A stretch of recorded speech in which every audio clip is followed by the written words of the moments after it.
not so much of a technical player myself. What I do is express. That's what I do.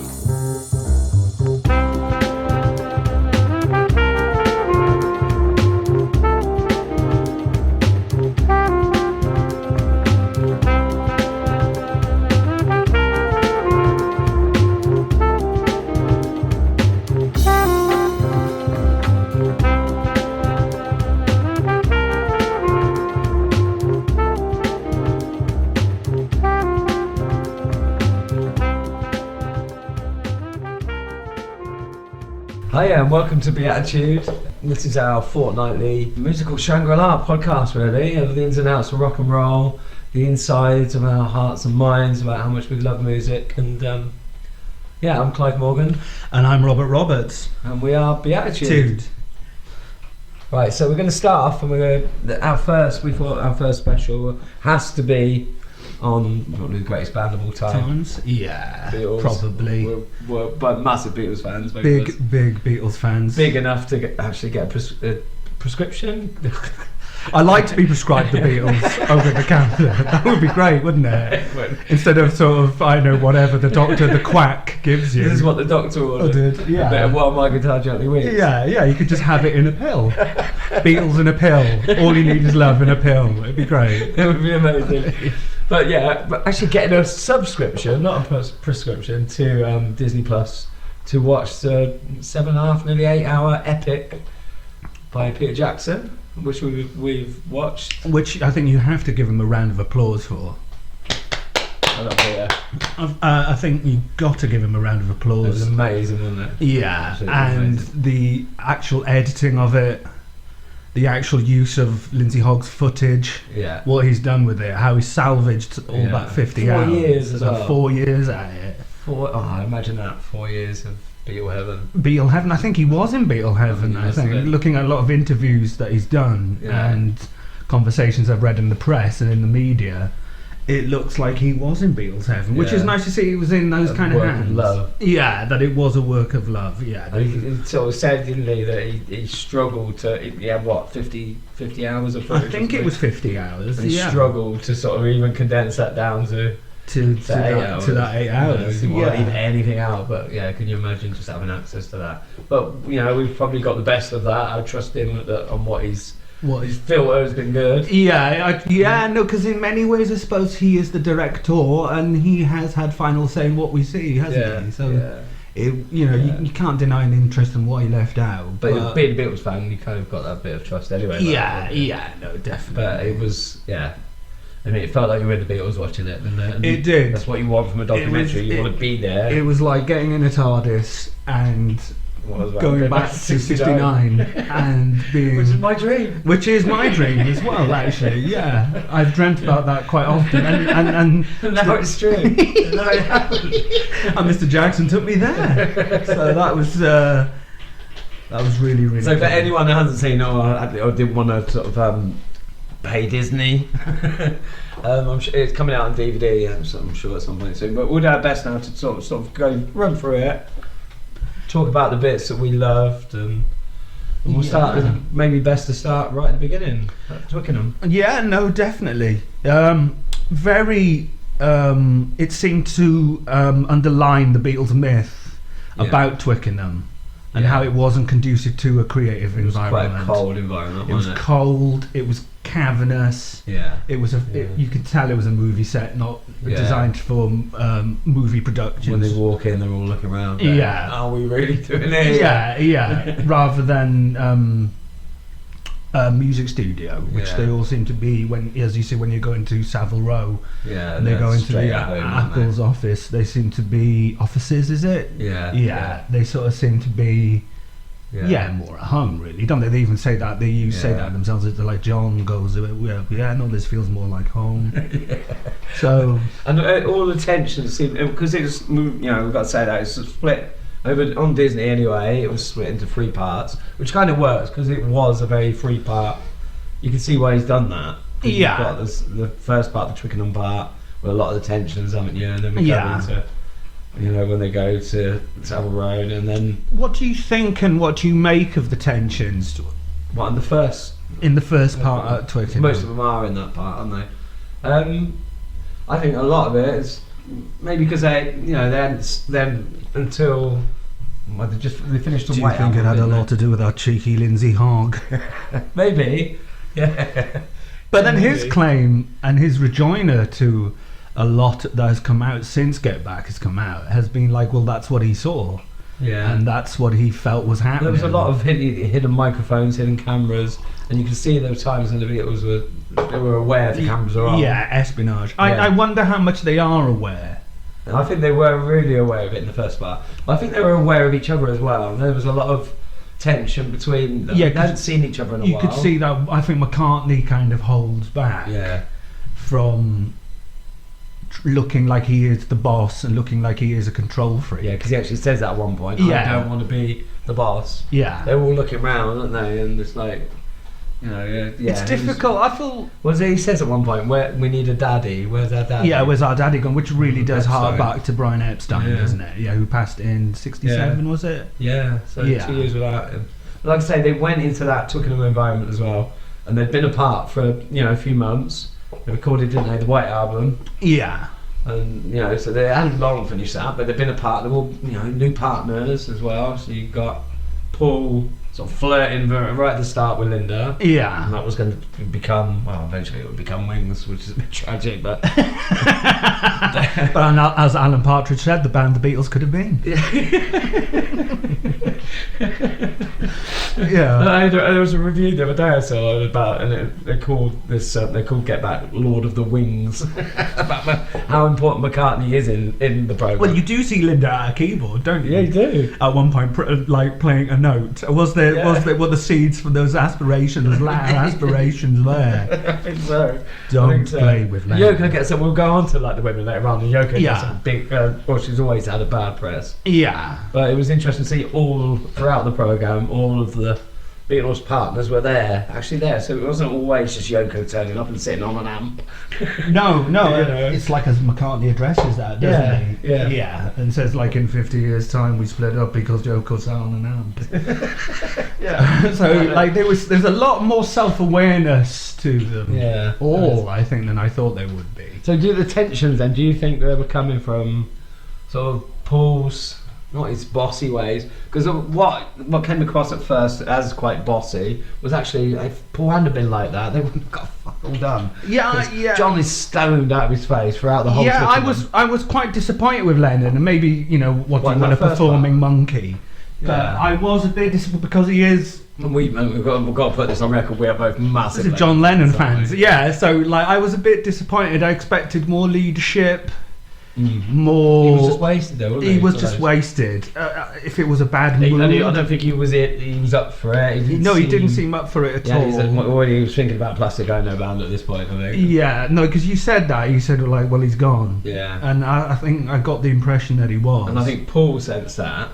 Yeah. And there was maybe that made Paul a bit more. Well, come on, we're going to do something. We'll knock this George off. I think for me it underlines the influence and power and magnetism that Brian Epstein had, and with that, being able to pull them all together. yes.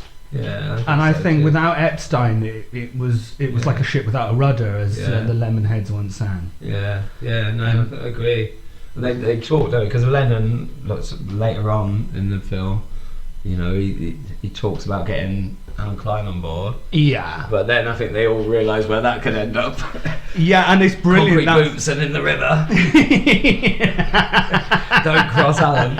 But they just wanted somebody, didn't they, to sort of. It is brilliant when they go and have that meet, because Lennon meets Klein before, doesn't he? And he sort of suggests that he couldn't be bothered to meet him, then meets him at the time that they're actually recording. Glyn Jones talks about him. As a strange man. Strange man. And you could see when they go to the meeting, when Lennon goes, "We've got to go and meet Klein." Yeah. You saw McCartney's face. Yeah. He looked reluctant. Yeah, he did. He did not look like he wanted to go because of. Didn't he suggest Lee Eastman to be there? I think so. And then they vetoed that because they all said, "Well, he'd be too in favour of you." Yeah. Sort of thing. Yeah. Yeah.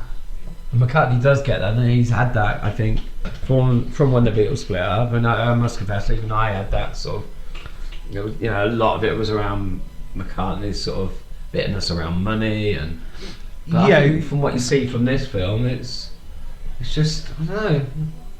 It's a love story, but the love is slowly dying, and there's nothing anyone could do. I think like Peter Jackson mentioned that in an interview, which I thought was quite interesting, and I thought was a good point, and I agree with him, where they were growing up, and they were meeting Linda or meeting Yoko, and they were changing. Because forget how young they were. They were. When the world fell at their feet.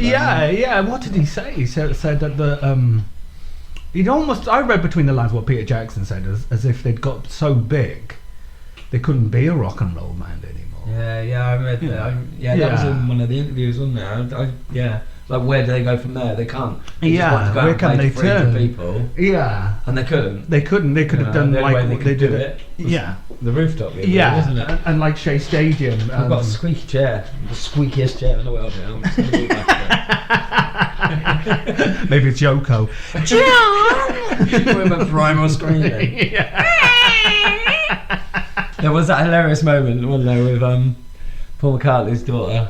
It was Heather when she was running around the studio, this little girl, and she's like, the Beatles are playing, and she's dancing around, she's loving it, and then Yoko goes on the mic and does a this little girl just stares like from nowhere, as if some kind of she summed up the feeling of an entire nation. no, that's unfair, because I also sort of think you see the seed sown for the latter work that John and Yoko would do together in Plastic Ono Band and the Yoko stuff, really, which I do actually like. That she turned John onto that. I mean, conceptual art and the avant-garde. It is hilarious just seeing the little girls understand. It is hilarious, and it is hilarious watching them jam. And she, it's like watching when you watch Rolling Stones Rock and Roll Circus, and she appears from the bag, and there's the fiddle player, and there's Keith, and there's John, and that is hilarious, and a whole lot of Yoko. You know what I mean? And that's the great thing about the film. There's moments in there, sad moments, poignant moments, but just how funny they were, man. The humour, that sense of humour. I suppose banter between them all. And it seems so innate. It seems so natural and so sort of. Or is it when they're doing Two of Us and they're both doing it as ventriloquist dummies? And they still sing it better than most people would. No, I think that's what, without sounding cheesy or corny, I think that's what catapulted them into the stratosphere was their natural charm, wasn't it? Definitely. It was so easy and free with one another, and they just riffed off each other. They did, that musically and intellectually. And I think the humour spanned from that as well. And I think Lennon had a natural. That's what was great to see, though, as well. After everything they've been through, there was no egos, was there? No, that was one of the surprising things to see. Really, it didn't. They respected each other so much. It still sort of seems to be like a lot of love in the house. I thought that bit when we'll get onto George and his little hissy fit when he leaves. George liked a hissy fit. He did. Poor old George. It was 20 years ago since he passed away. I know. That's 20 years. Yeah. Wow, I've never seen that. Not seen that. Even that, they don't. There's no. It's George again. They're quite concerned, and like John. They talk about it. John and Paul, don't they? When there's that mic meeting, hidden mics, and and then he goes with. It's been an open wound. I'm paraphrasing it. I'm not. I've only just watched it once. I'm sure I'll get to know all the dialogue. We didn't give him any bandages. And we didn't give him any bandages. Which was really not what I expected. Really. No. It was very. Again, that showed the love, didn't it? Between them? It was they looked out for each other. Very sensitive. Because I get a lot of George's, where he was coming, he would take songs in. And even saw it on that sometimes, where he'd want to work on the song. And he I don't know whether it was more his own inferiority complex, his own confidence, or whether they were sort of bashing him down. What must it be like to take songs into Lennon and McCartney? I know. Well, one of the reviews said, didn't they? The film was about 2.5 geniuses in Ringo. And I think that's quite unfair on George just being half a genius. Let alone what it says about Ringo, because he's drumming. I love Ringo anyway, but But I actually think at certain points his drumming sounds fun, especially on the roof. It sounds fantastic. But with the times where he's asleep, with the things, and he just wakes up. But Ringo's calm just pulls it all together for me. I love, down to earth. Although I do have a theory that the Magic Christian did and was responsible for the Beatles splitting up. That's where it all started, taking them to Twickenham on the soundstage for the Magic Christian. That's where it all started going wrong. You're going wrong, yeah. It's you, Ringo. It wasn't Yoko. And the Harry Krishners then that George was bringing in, which I think Paul or John? Do you think that speaks to our more punk element in his I think so. But was it Paul who made a comment about it? Have they gone now? When the flowers come in, do you remember? Yeah. When George has gone. Yeah. Send these flowers. Do you remember that bit? I do remember that. I don't know if this is just my personal take. When I was younger, it was fantastic because of the culture that they sort of exposed you to, like Eastern religions. I know exactly. Like Eastern music, yeah. The diversity, which very buzzword today. Yeah. But they did introduce that to a Western pop audience. Yeah. And a sort of Eastern philosophy. Working classes, Yeah, no, definitely. And I think when I was younger, that had a massive effect on me. But me too. I think my inner punk kind of threw it out. Yeah. If that makes any sort of sense. You know what I mean? And we won't even go into the drug explorations and stuff. I mean, the influence on that front. But the Beatles changed. Anybody that loves the Beatles, they changed their lives, didn't they? Yeah. I think everybody would hold their hands and go, yeah, they did. No, definitely. Definitely. Love them. There were many emotional scenes. Yeah. Let's get on to that. So that was still in Twickenham. That was still at Twickenham, wasn't it? And that scene with McCartney holding back the tears was when George walked out. When George left. So we kind of It's still it wasn't really. There was obviously it wasn't just that environment and that time that made him walk out. This, as John said, this has been festering for a while. This week. We think it was around his songs and not getting the chance to play them. Play the tunes. Also, the way Paul spoke to him, because he sometimes he did condescend towards George. Yeah, he did condescend. You see that one moment where it's and that one that's I think is on the original Let It Be film. You see it on the anthology, and you see it again in Get Back, where he you don't annoy me anymore. That one, and he's been really passive aggressive and sort of playing the riff at the time. And he's really, like, George is really sensitive, because I think Paul does it to Ringo a few times. We're like, this is what I want you to play, and basically shows him how to play the drums. Ringo doesn't care. He's like, But George, sensitive soul George, definitely. That's why he wrote so many great songs. That's why you got something. Exactly. Exactly. And he starts playing that, and was it in Twickenham or was it when they go to Savile Row? I can't remember now. He starts playing it and you think, oh my god, that's the opening of the song. I thought it was amazing. Sorry for shifting. I'm shifting away from the topic.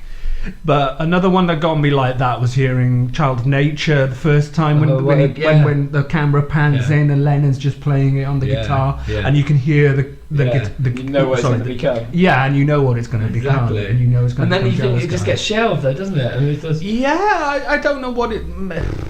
No, there's so many great songs. That's one thing that really does strike home is how many songs they have. Because everyone will talk about, they're probably the first time you hear, Get Back, and because that's probably the song we see most throughout it, and from conception right. I do think that's at the heart of the story and the theme of creativity in the film. Yeah, it is. Where they get that burst of inspiration, and you see something right from its grassroots, organic level with Paul on the bass. And that's almost a metaphor for them as a band as well. You think? I don't. They got back to where they once were. Yeah, 4 kids in the Cabin in Liverpool. Yeah, they got that back. Yeah. In a lot of the songs that they're doing, I think they're trying to find that spirit.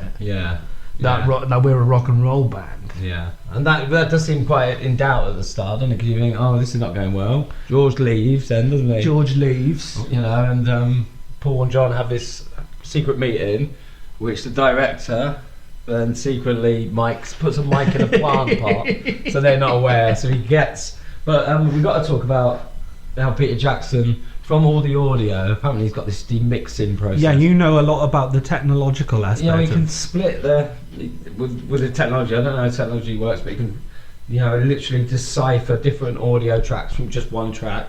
So you can isolate different. Yeah, so he would take out, because a lot of times if the Beatles wanted to talk, apparently, and they didn't want it to be caught on camera, they would strum their guitars and then whisper to each other, so it couldn't be heard, just by conventional mic. But yeah, with this demixing process, he was able to filter everything out apart from one sound that you wanted, so a vocal or a voice or guitar, whatever. That's incredible. Sounds out, so you can actually hear this conversation they're having, which is spoken in hushed tones anyway, and that's where they talk about George and how they can get him back really and make it right. It would have been interesting to see the meeting they had at George's. Yeah, I know. Yeah, that'd been good, wouldn't it? Yeah, because you do Maybe wonder. that's any other 30 hours. That could be. Because there is that. I don't want to not dispel the Yoko Ono myth, but at the same time there is that where Linda McCartney pipes up and talks about how she was talking during this meeting. And John Lennon wasn't saying anything. Yeah. And Linda McCartney basically goes, "Yeah, but John knew everything she was saying was rubbish. Yeah. Why didn't he talk?" I thought that when he was stoned, do you think that was the start? It could have been, because this was the time when he was doing doing everything. Yeah, basically, where they were smoking a lot of heroin at this point in time. Wasn't it? So I've read in he wasn't there, Rob, though. You weren't there then. No. I wish I was. With Lou Reed. That's another podcast. Yeah. But yeah, he was. You could clearly say that it was. Yeah, he was stoned out of his mind. Out of his gourd, wasn't it? Yeah. But he seems to go. So the first part ends basically then, doesn't it? With George leaving, they're not happy in Twickenham. They're not really getting anything down. And then we go to the second part, and they go to Savile Row. And the mood seems to change immediately. Changes. George seems a lot happier. Yeah. It was upon his request, wasn't it? He'd come back if they changed and went there. Yeah. I get the feeling George just wanted to record an album. Yeah. Do you think that he ever found the cameras intrusive? I think so. He's quite shy, isn't he? Yeah. He was never keen on playing live again, was he? No, he wasn't. He was putting that brick in the wall, wasn't he? By sort of. He didn't want to do the roof. No. Which was. No. But when they come back, they were all just rejuvenated. They're all happy. They were seeing. Yeah. So whatever happened in that meeting, which I'd love to have been a fly on the wall. Well, yeah, no, definitely. It would have. I think it would have. There's a great book in there, isn't there? How's it going to affect Beatles history and the Beatles biography? Is it this film? Yeah, I think it. Yeah, because I've read so much about a lot of the bitterness and the acrimony that come afterwards. I didn't see it in John. I didn't see it in that at all. I saw four men that still, that love playing together. The world had changed around them, but they hadn't really. The world had changed around them, but in many respects, and I don't know if this is overblowing the achievements of the Beatles or the influence of the Beatles, but had the world changed a lot because of the Beatles? Yeah. Probably, yeah. Yeah. It's musical culture, definitely.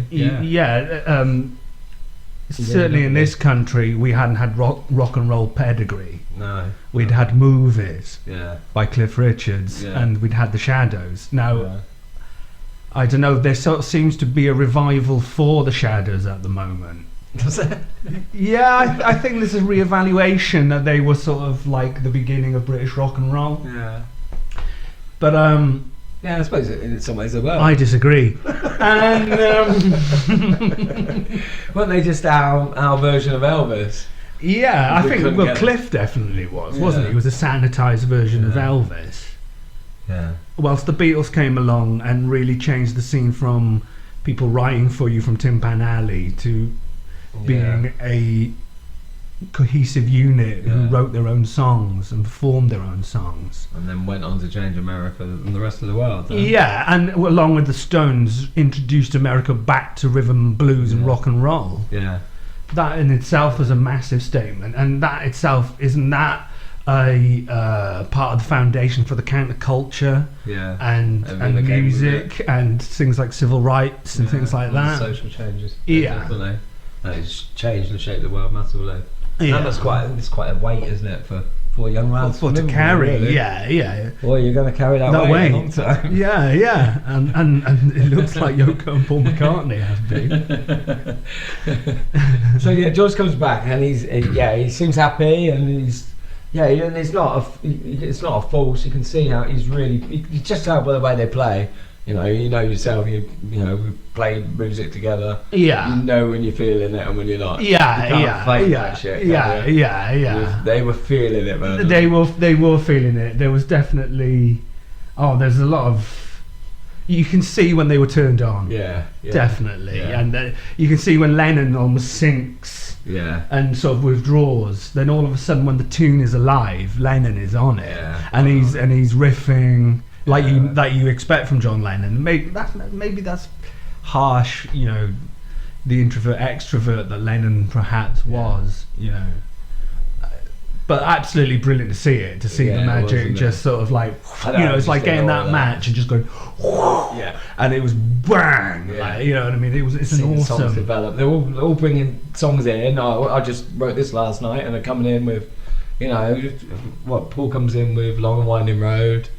Let It Be. Yeah. Well, George even with something. Yeah. Right at the end before they go on the roof, and he shows them something, and some of his solo stuff like All Things Must Pass. All Things Must Pass. Yeah. What else is he? Isn't It a Pity?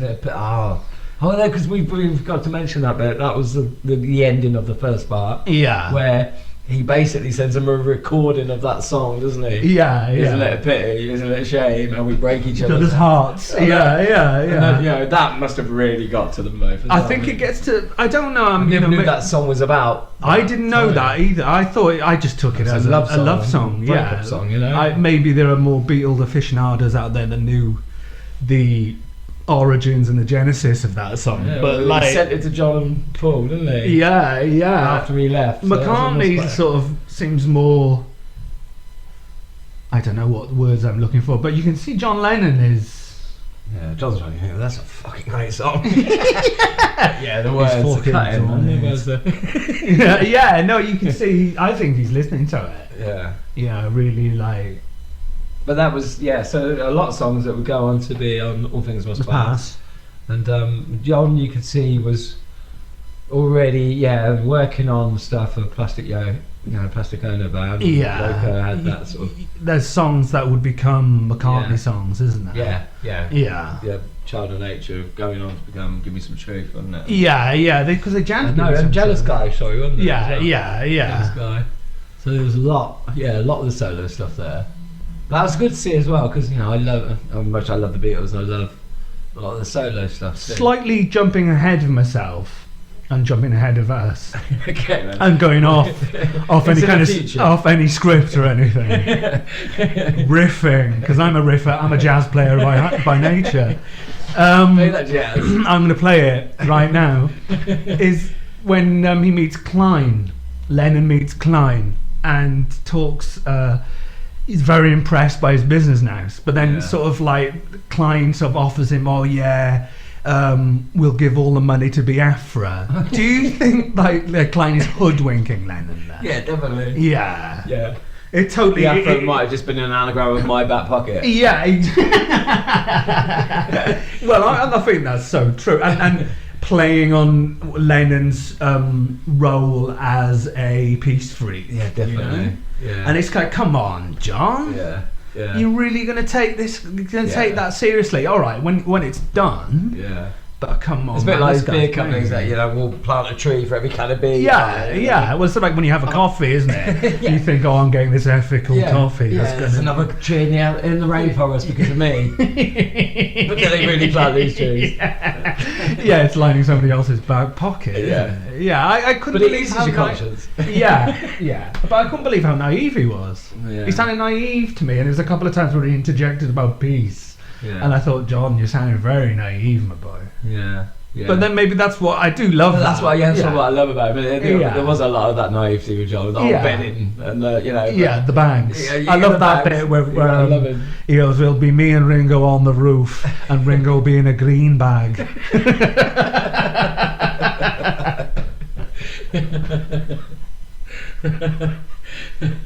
We love our John.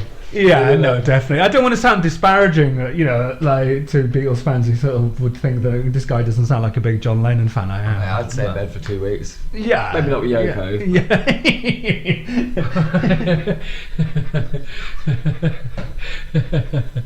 So while we're on Yoko, then, so for me, definitely. I think she tweeted something or retweeted something that somebody had said, but this film dispels the myth that Yoko broke the band up. And there's not at one point, apart from the old screeching here and there, where you see any kind of controlling or... No, I don't see any... there's no trouble between... There's a lot of knitting. Paul's quite, Paul says, doesn't he? Oh, John just loves her, he wants to be with her. Yeah. It's and that's knitting. with the cameras off. He could have been slagging her off behind her painting. Yeah, she sits empty. Reading. I wonder what she was reading. But Linda was there and was being involved, and Maureen turns up, Ringo's. Yeah. Who looked like a genuine fan. Yeah, she did, didn't she? When they were listening back to the rooftop. She's dancing in the studio. She's just dancing and like a real cavern girl kind of. Probably was just a cavern girl. Yeah. Like years, isn't it? Yeah, I think she was, wasn't she? I think so. We'll have to be. We're going to be told by real Beatles aficionados our stuff. I loved it. Ringo was a player, was he? He was. But all the women are there and they're all involved and they're all, but they're all supportive. There doesn't seem to be any animosity. No, it doesn't sort of seem to be something of a sort of stereotypical idea of Ernest Hemingway with any of them. Doesn't there? Like I was reading an article the other day that they sort of... that you see a sort of sensitivity, a tenderness about in their masculinity, and in some ways this was like a projection of a new kind of masculinity that hadn't really been seen before. You know what I mean? And it still renders them radical today in a context where a lot of discussions are about masculinity and femininity and in context of a lot of debates with the hashtag Me Too movement and with trans rights and what it is to be a male and masculine in that context. And in many ways, many people have regarded their stance on masculinity as something quite modern, which I find quite really interesting. Yeah. The Beatles that woke. Well, but when you put them alongside a lot of their peers, when you think, the Stones and Marianne Faithfull and orgies, and Under My Thumb, isn't it? Brian Jones, we won't get into that. Under My Thumb. Exactly. They were more sensitive, and perhaps you could see that influence. They allowed women to influence them through people like Astrid Krishna as well. That's a really good point. With the right back in the to their image, the hair. I suppose in some ways it was nothing new to have this idea of women coming into the Beatles' domain. Because it happened with Astrid and Stuart Sutcliffe. Which is quite interesting. But she was allowed in. I know that there were tensions, supposedly by the film Backbeat, but I haven't seen that for years. No, I haven't seen that film for years, for a long, long time. But it is interesting. Definitely. They've always been open to exploring anything. I think they'll make the music. They took on concepts like with Yoko, like feminism. And she'd been part of things like the Fluxus group and the avant-garde, and obviously John had become deeply interested in this, and I think he'd always sort of seen himself as an artist. and wanted to flourish as an artist. Yeah. And she allowed that, really. Yeah. You know, they were quite a. It's quite a powerful. So I don't think we are. I don't think she should be condemned for that. No, not at all. For opening them up to certain ideas. And Paul also, I think Paul comes across so human in that. I mean, I've always been a Lennon man. Yeah, no, I've always. God, they're together amazing, but no one I think is in my tree except John Lennon. Exactly. But I've always had this, because all we can go on is media perception. Because obviously I've never met Paul, but he never had a great press. Things like the Frog Chorus haven't helped him really. And, no, that's not going to fucking help anybody, is it? Yeah, quite a few Wings albums, but as a human being and as songwriter of some amazing Beatles songs, it really changed my opinion of him. That film did. Yeah, and there's that touching moment when he realises when George isn't coming back, or he doesn't think he's going to come back, and John doesn't turn up either. And it's sort of like suddenly you can see the camera pans right in his face, and he's sort of thinking it over like, this is the end. I've lost my two greatest mates. all Beatles history. Yeah, and is gone, flashing through his. And he looks over at Ringo, and he just says, "It's Well, Ringo looks close to tears as well. Yeah, he's trying to hide it. Yeah. Where's Maureen? I want to wear a knack. Don't you think that one crucial factor, which has been left out of a lot of reviews, is the influence that Billy Preston had? I love Billy Preston. Yeah, no, I do as well. Just smiling away, playing those keys. Man. Yeah, and he looked so fucking cool. He looked so cool. Yeah. And what he brought to the Beatles. Yeah, I think he brings a lot because of it's Lennon, isn't it, and George that go, we need another member. Yeah. And he would have been. Do you think he would have been the fifth Beatle then if they'd have carried on? He might have been. Yeah, that's the big question: who's the fifth Beatle? But if there's any concert, him playing along with them would have been absolutely amazing. Yeah. I think with you imagine those songs, "Don't Let Me Down." Get back, or whatever they brought out. If they ever played live again and he was playing with them, what he would add to certain songs would have been absolutely amazing. Wouldn't it? And then he went on anyway, didn't he, to have a recording career with Apple, didn't he? A couple of albums. Which are great albums anyway. What a player! But there's a bit even when he's playing guitar. Yeah, I was like, I just thought he was a keys man. I know, but he's like telling them, I love that bit of George Harrison is asking him about what chords they are, and he's sort of telling his musical knowledge. Yeah. Seem to be, of a very high standard, and you can tell when they're playing and they play "Don't Let Me Down," and it's "Don't Let Me Down." He's on "I've Got a Feeling" as well. I've got a feeling. That great intro, isn't it? Yeah, it seems to lift the track. There's a lot of space. Yeah, and all of a sudden, all these spaces are filled by his. Paints it with his. Beautiful playing. And you can see already they're instantly. Do you think his energy then also creates that in Savile Row where they all seem like more up for it? I do. I don't think his influence could be understated. You shouldn't underestimate. Just coming in with a smile is infectious. And he brightened the place up. They looked on their best behaviour. I don't think they wanted to look like a bunch of bitches in front of Billy. And he did have that impact. The respect for him that went all the way back to the Hamburg days. When he played with Little Richard. He played with Little Richard. Exactly. Yeah. Wow. That guy had pedigree. And he still only looked about 12 in that. Really? It's just what a player. Yeah, he gave them soul, I think. He did give them soul. He gave them. Not to say the Beatles didn't ever have soul, because the moves that they loved were soul, but he gave them that bit of extra soul. Definitely, and sprinkling of soul. It really raised the track, and they looked happy. Yeah. You can see Lennon's this sounds fucking brilliant. It was amazing. Yeah. And then, of course, we've got to talk about Mal. I know, because nobody's talked about Mal. No one's talked about Mal. Poor Mal. It's always there. Merch in the background just coming over. Mal, we need some tea. Mal, my string's broke. Mal, there's a copper at the door. Get rid of him. Yeah. Will you get some weed. Some smack.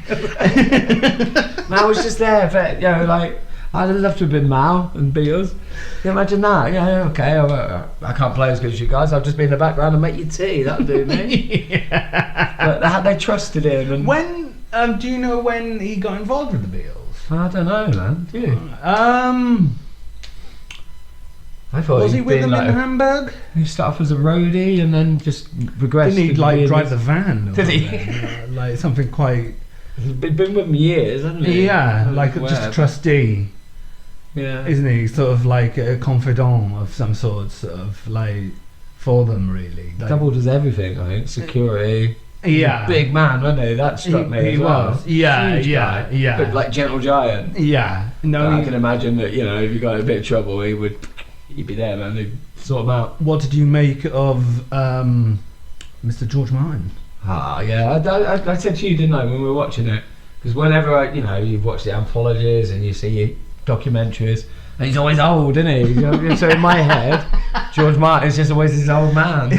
See him as this young, dapper dude. Cool as fuck. Yeah, no, he was. And he didn't get too involved, did he? Because, of course, Glyn Jones was producing. Yeah. And I thought, he kind of stepped back, but they worked together. It wasn't, that was quite a thing for George, really, because he was always at the helm normally. It was interesting to see them when they were talking about his bass, though, with McCartney. Wasn't there a point where he was on his bass and he goes, I don't really know what the hell it's doing. Like George is like... Yeah, George just sorts it out. I think it brings out the technicality and the knowledge that he had. Yeah. I think there was an element of daddy going on with George Martin. I think, definitely. Yeah. I think that's why they all looked up to him, didn't they? Yeah. For that as well, emotional support as well as technical. Yeah. And Glyn Jones just cool as fuck. They seemed to. Yeah, he did. Didn't he look cool?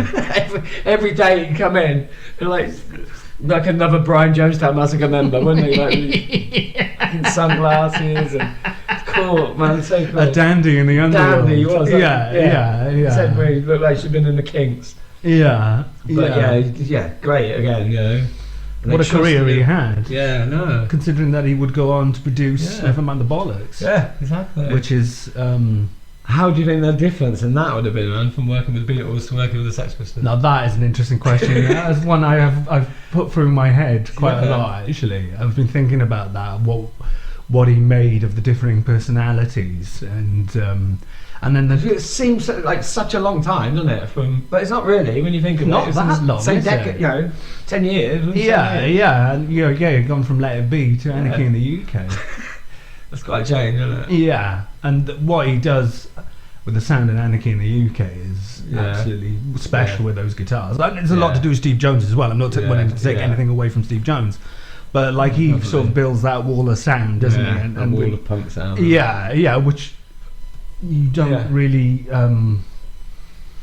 It's so funny and ironic. No Elvis, Beatles, and the Rolling Stones, but yet you've got the Beatles producer. Yeah. That's quite an interesting one. I think that was just because they were so big and so popular. It was Eddie Anti. Yeah, it was contrariness. That's what I think. It's just contrariness. Back in the day, not love the Beatles, Yeah, no, exactly. You'd be a bit of a fool not to love the Beatles, really, wouldn't you? Yeah, I think a bit of a prick. There's got a lot of my other heroes. Like I'm a big Lou Reed fan and a big Zappa fan, and they put their smoke into the Beatles and sort of say that they weren't as influential as people make out, but there's one time when I'm prepared not to agree with them, really. It's kind of like just contrariness, maybe. Yeah. Going against the grain for the sake of it, isn't it? Yeah, no, totally. So then we go from them all playing and rediscovering this love of playing together, and Billy's there now into the mix, and then they decide to do the rooftop concert. Yeah. George isn't keen, isn't he? But they talk him and we're up on the roof. Yeah. Like the Drifters said. Yeah. And as they're setting up, and they talk George round to going up there, and they will. They have a meeting in the morning. I didn't really know they did that it sailed that close to the wind. Yeah, I thought it was kind of like, we're up on the roof, lads. Yeah. I knew there was all that stuff about the amphitheatre. Yeah. And then I've even heard stuff about a ship. What's a ship? What? They had this one idea where they were going to go out on a ship and like play to like pirate radio stuff. Yeah, no, I wish that would have been cool. That would have been wicked. But like, I can't remember the whole ins and outs of it. If there is anybody out there listening who knows the full story, please tell us, because or regarding down the Mersey. Yeah, because it is a great story. I can only half remember it. And so they had to settle for the rooftop then, Savile Row instead. Yeah. But the bits when the police are knocking on the door, and well, we'll talk about like the passers-by at the bottom first, as they're all going about their day, aren't they? Businessmen in bowler hats, which is that's quite a statement in itself, how much society has changed. Yeah, no, definitely, and I think that it sort of seems to be like the class structure is happening. Yeah. You get a lot of, as you said, businessmen in bowler hats and suits. What's this noise? Yeah, with dare I say posh accents. Yeah. And then Did you know you're disrupting our businesses? How dare these ragamuffins, these rapscallions on a roof? How dare they? But they're the Beatles. I don't care who they are. I know. And that was just the police. Yeah. And it's like a lot about the establishment and how they were. Because some people sort of say they tied into the establishment, they'd become the establishment. But you could see here that they are the most punk thing ever. That is the most punk thing ever, isn't it? Especially when they're standing behind. That's what I was thinking when I was watching it. It's like, that's fucking punk. When the police actually got into the building and they were like, "You've got to turn it off now," and Paul, there's that great bit where Paul just turns around and he starts saying "Get back" to the policeman. Yeah, and he just looks, arches his back right and he turns it, and then John goes over and turns his hand up rather than down. George is not so sure, but then waxes the hand up. Yeah, Mal's trying to sort of distract the police, and he doesn't want these boys arrested. And then the riff really cuts through the air on "Get Back." The two guitars really do amazing. Like just go straight through the wind, and it's like got a kick to it. Yeah. And when Ringo punctuates the sort of the moments where like his drums are apart from the guitars, is absolutely sensational. Well, that was I was supposed to watch for a lot of it. That was the first time we've ever seen the full concert. The full we've had bootlegs and we've seen clips of. It just hit me then. That is like the last time that you'd ever see them though live. I know, that's quite sad as well. Yeah, no, it is. It is a tragedy really, because they could have. And it was cut off by the police. Do you think they could have gone on and done being like the Stones, or would you? I'd have hated the Beatles playing. Well, unless they dragged John's corpse along with them, it would have been impossible. But I'd hate to see the Beatles playing in the 60s and 70s. Yeah, I don't like it, man, because I think that the Stones. I think you've got to still release great songs and great albums. Yeah, definitely. If we should just tour the greatest hits, isn't it? Yeah. Like going to one of these Motown reviews, half the band are not even, like the Drifters, man. I love the Drifters, but they're not, Yeah. It's like that Only Fools and Horses joke about a broom, isn't it? He's changed the broom so many times, it's not even the same broom anymore. There was that trigger. But I'd hate the Beatles to have gone on like that. I would. I'm glad that there is this. I wish John was beginning, still alive, middle, and an end. Oh yeah, no, of course. I'd love to hear what Lennon made of the world today. Yeah, no, exactly. There's many a time throughout life I've thought, what would John Lennon make of this, and what would he say? All the time. He did have an interesting point of view, and he did have an interesting opinion. Yeah, and I think that's what makes it more poignant. You think not only is this the last time the Beatles have played together, but the last time John and Paul played together. Yeah, as well, and write together. Yeah. Which I think they probably would have done. It might have been a crap 80s album. Don't make me cry, Clive. I'm trying to hold my emotions. Hold them back. I feel a tidal wave of emotions coming over me. It was really emotional at the end, wasn't it? Yeah. And then with John sort of saying all jokes aside, I am Yeah. feeling emotional at the very thought of all these things, these terrible things of the world. But that's why they're mood-shares, isn't it? I know, it's long, and I think anybody who's not a massive Beatles fan will probably go, I'm not watching 8 hours. Yeah, they'll just go straight to the rooftop concert. I suppose maybe we needed a dissenting voice. Yeah. But fuck them. Yeah, that can come some other time. For a Beatles fan, this film is like this heaven, isn't it? Yeah, I think if you like the Beatles, I think you'll love. You this get film. to see how the songs came about. You get to see how they work together, which you've never seen before like that. Yeah. Of any band, I've never seen that. Yeah. Maybe the Stones a bit in Goddard's film, but yeah, that was more again interspersed, wasn't it? Jump cuts, pamphlet, heavy with countercultural left-wing politics. So it was a bit of a relief when you actually got back into the studio with the Stones. Yeah, it would have been amazing to sort of see. But we said that, didn't we? The Stones didn't seem to have that. Well, maybe they did, and we just didn't see it. Maybe there'll be footage. Do you think that's due to Goddard? Yeah, well, the Stones not having that same sense of camaraderie. Yeah. Maybe that it's Goddard's vision that you couldn't have had laughs and giggles in a film about sort of the revolution. Yeah, because there are moments in there in what's the other Stones film where you've got they're sitting listening to Wild Horses and all in the studio. Oh, Give Me Shelter. Give Me Shelter. Yeah. Yeah. That's a lovely moment. I love that is an amazing moment. It seems to be much more. It's quite laid back. Yeah, or stoned. Yeah, I said stoned. Yeah, probably. Yeah. But yeah, we get and that film is emotional. It is emotional, I think, just on a human level for what was to come, because we know what was to come. The John breakup of the Beatles, and then Lennon getting shot. Yeah, I know. By that mad fool, Mark David Chapman.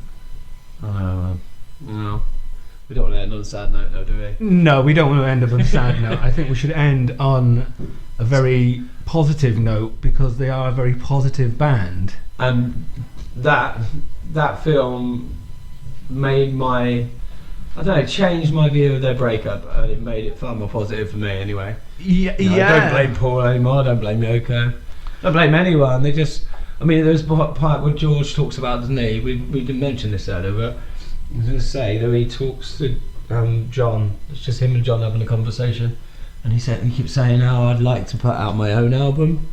That was the first time we see that one of them wants to go off in a different direction. Yeah. Remember that? And he sort of says, doesn't he, I'd just like to get all my songs on one album together. Yeah. Whether that was I've written me quota. Yeah, whether that was because he didn't feel that he had enough on the albums, or just generally because he wanted to start working alone and he wanted to go off in a different direction. Because he planted a seed in John's head, I think. Yeah, no, there was definitely seeds of sort of like John sort of says going different places. It's not a bad idea. Yeah. And then they worked together on each other's stuff anyway, didn't they? George played on John's albums anyway. Yeah, well, you hear some fantastic guitar playing from George on How Do You Sleep? Yeah. Yeah. And it's even that song and the bitterness of John on that. Yeah. And being a massive But John wasn't fan. it McCartney that had particularly, because I'm not actually that up on his solo stuff. Not McCartney's? No, because McCartney had a couple of digs before, hadn't he? Yeah.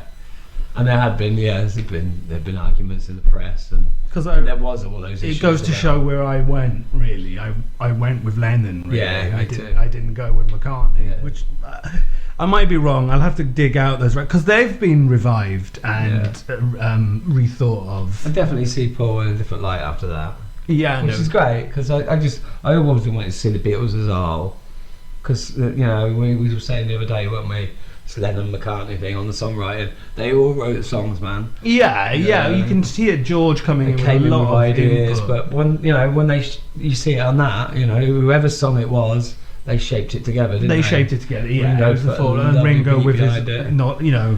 It's interesting to see them jam, isn't it? And he starts like jamming, like sort of more. I think he turned around and said "can." Yeah. And he could play those parts and those beats, but everything was about the song. Yeah, always. He never overfilled or overplayed. Yeah, let's give Ringo some love, because we haven't really given Rings a lot of love. Ringo gets a lot of love, I think, and he gets a lot of stick. Yeah, he takes it, doesn't he?